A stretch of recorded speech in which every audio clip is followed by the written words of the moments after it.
Recapping the 2020 Breeders' Cup, let's take a look back at Future Stars Friday and take a look at a couple of the big winners, Vequist and Essential Quality, as we start looking ahead to the first Friday and Saturday in May for the 2021 Kentucky Oaks and Kentucky Derby.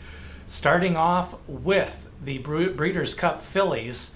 This was an interesting race, and if you have not had a chance to watch the Breeders' Cup video of Vequist's ride, they had the jockey cam, and boy, she really rode the rail, a tight squeeze to get through.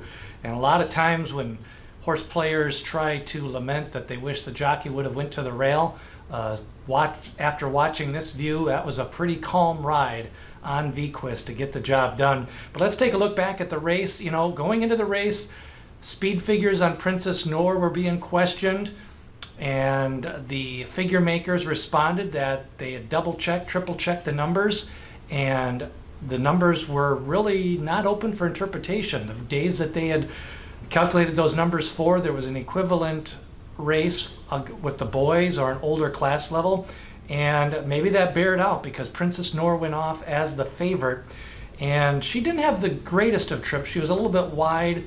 Might have made a little bit of a move too soon going after Day Out of the Office, but you know, with as impressive as Day Out of the Office was in her first three races, you don't want to let her get too big of a lead. And so I think they kind of had to be a little bit aggressive with that.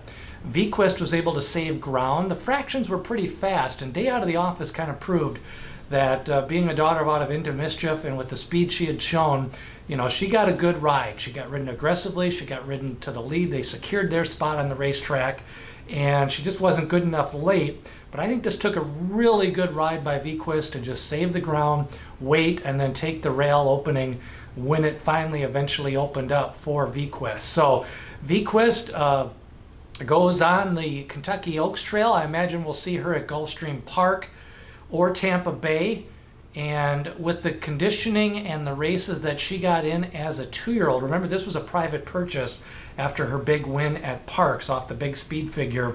They don't have to have 3 preps. They could maybe try to go in and train up with a couple of preps, but they do have that option if they want to take the 3 prep route, and then that 3rd prep could either be at Oaklawn Park or possibility of the Ashland Stakes at Keeneland.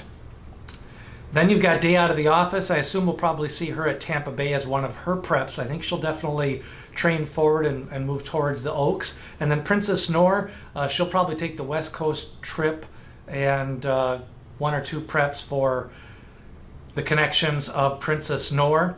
Now, meanwhile, on the boys' side, this was a race of pace makes the race. Fast fractions set it up. Essential Quality came off the lead, but boy, there was a wicked pace duel in this one, with Likeables going out there and setting fast fractions. Jackie's Warrior rating just a little bit off that pace, made his move, but he never really felt comfortable, and you could kind of tell early on the horses that were near the pace were going to get fried up in this pace, and that's kind of what happened. Likeable dropped back. Jackie's Warrior ran out of the money. A 94-1 shot ran second, and Essential Quality, you know, even with the paddle, you know, I assume we're probably going to see a 2 prep campaign for him, getting him ready for the Derby, especially with that nasty paddle. We'll probably do another video on his paddle because some people are not quite sure what that paddle is. So we'll hone in on that and take more of a look. But this, you know, wraps up the 2-year-old championship for Essential Quality. He wraps it up with Grade 1 victories in the Keeneland Grade 1 race, the Breeders' Futurity, and then the Breeders' Cup Juvenile win. Back-to-back Grade 1 wins to close out the year after an impressive maiden victory at a shorter distance. He's ran twice at 2 turns. He's got 3 races. So again, they can opt for either a 3 prep campaign or a 2 prep campaign. I'm guessing a 2 prep campaign with the final prep either being most likely the Arkansas Derby because of the big purse, or if they want to wait for Keeneland because he's already got a couple of wins over that track, that might be the most logical for Essential Quality. So nice wins for Vequist and Essential Quality. Who did you like as the most impressive of the 2 wins? Do you like any of the also-rans moving forward on the Kentucky Derby trail? Leave a comment below, hit subscribe, ring that bell for notifications as we lead you up to the 2021 Kentucky Derby.